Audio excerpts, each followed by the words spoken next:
On parle souvent de composition en photo, mais en vidéo, les règles de composition sont tout aussi importantes. Après, il y a certaines règles qui fonctionnent plus en photo ou en vidéo, et justement aujourd'hui, on va parler des règles de composition qui fonctionnent bien en vidéo. J'en ai 6 à partager avec vous.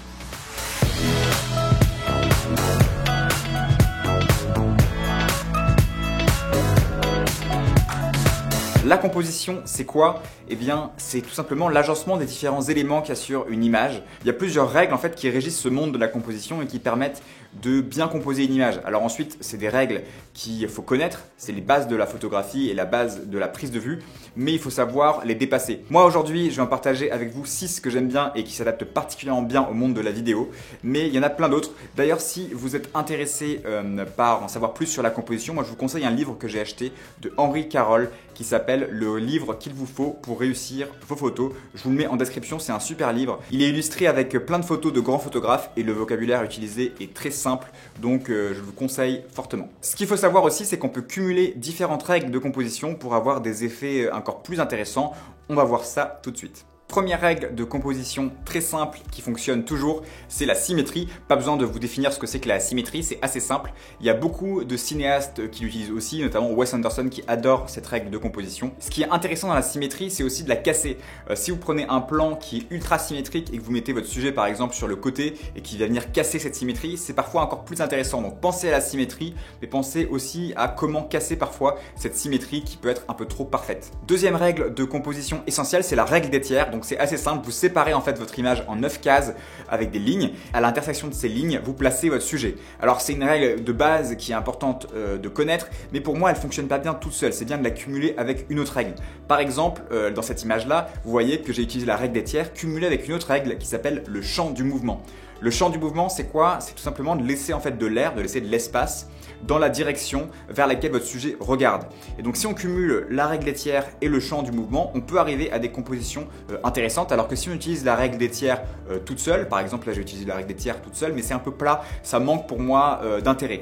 Donc la règle des tiers c'est intéressant, mais il faut la cumuler avec d'autres techniques, comme par exemple le champ du mouvement. Sur cette image, vous voyez que j'ai utilisé la règle des tiers, mais j'ai pas du tout respecté le champ du mouvement, et je trouve que ça marche pas, l'image est mal composée, il y a quelque chose de bancal. Donc c'est intéressant de partager aussi bien des compositions qui marchent que des compositions qui ne marchent pas pour que vous puissiez voir la différence. Quatrième règle de composition, les lignes directrices. L'idée ici, c'est de vous aider des lignes qui composent notre environnement, ça peut être des lignes de fuite, des lignes de perspective, et qui vont mieux structurer notre image. Alors ce qui est encore mieux, c'est quand ces lignes mènent vers notre sujet, comme ça notre œil est directement attiré vers ce sujet. Par exemple dans cette image, on a des lignes qui mènent directement vers notre sujet, et vous voyez que ça marche très bien, on a vraiment une impression d'image équilibrée. Ici par contre, on a une ligne qui mène vers la droite, donc notre œil se dirige instinctivement vers la droite de l'image alors que notre sujet est à gauche. Donc on voit bien que c'est une composition qui marche pas du tout. Ici on a un nouvel exemple de ligne directrice mais avec une nouvelle règle qui a été ajoutée qui est la règle de profondeur. La profondeur c'est essentiel pour donner un look cinéma à votre image et vous allez obtenir en utilisant la perspective, en plaçant votre sujet loin de son arrière-plan et en ouvrant très grand votre objectif pour avoir beaucoup de flou